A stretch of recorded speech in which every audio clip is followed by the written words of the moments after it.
مراقبہ کرنا چاہیے۔ جوانوں آپ سے کہہ رہا ہوں، یہ نہیں کہ آپ جوان ہوں گے تو موت نہیں آئے گی، ابھی سے تمہیں یہ فکر لگ گئی موت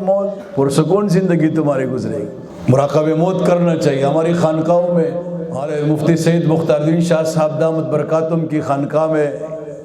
اور جہاں جہاں وہ مجلس لگاتے ہیں وہاں موت کا مراقبہ کرایا جاتا ہے۔ لائٹ بند کر لیتے ہیں اور سب آنکھیں بند کر لیتے ہیں، اور ایک کہنے والا کہتا ہے کہ یہ سوچو کہ ابھی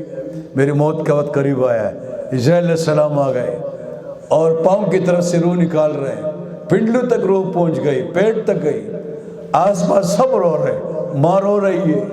بھائی رو رہے ہیں، بیوی رو رہی ہے، باپ رو، سب رو رہے ہیں، اور میں ان سے بات نہیں کر سکتا۔ اور میرا اعلان ہوا جنازے کا مسجد میں، زید کا انتقال ہوا ہے، عصر کی نماز کے بعد اس کا جنازہ ہے،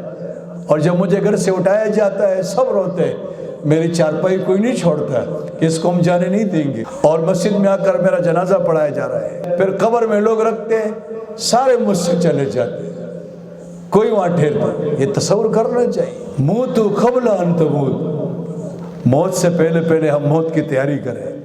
آپ علم دین حاصل کر رہے ہیں، یہ بہت بڑی تیاری ہے۔ اس دن میں مولانا امیر بجلی گر صاحب رحمۃ اللہ علیہ کو سن رہا تھا، وہ فرما رہے تھے،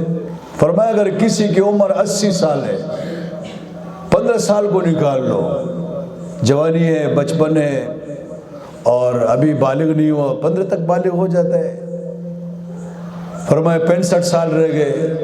اور 65 سال میں اگر کسی نے کوئی نماز قضا نہیں کی، نمازیں اس نے پڑھی ہے، قضا نہیں کی ہے، تو اگر ہم ان کے حساب لگائیں تو 2 مہینے کا حساب لگتا ہے، یعنی 1.5 گھنٹہ اگر ہم لگائیں دن میں، تو فرمائے 2 مہینے تم نے اللہ کی مزدوری کی ہے، نماز پڑھی ہے، اور ان 2 مہینوں پہ تم اللہ سے جنت مانگ رہے ہیں، بہت مشکل ہے۔ بعض لوگ صرف نمازیں پڑھ کے وہ سمجھتے ہیں کہ بس ہے، ہم نے بڑا تیر مارا ہے، ایسا نہیں، بہت کچھ کرنا پڑے گا، نمازیں پڑھو، روزے رکھو، زکوٰۃ فرض ہے وہ دو، حج کرو، تبلیغ کرو، لوگوں کو نصیحتیں کرو، ایک جگہ ہاتھ مارو، دوسری جگہ، کہیں نہ کہیں سے آپ کو نیکی بس ملے۔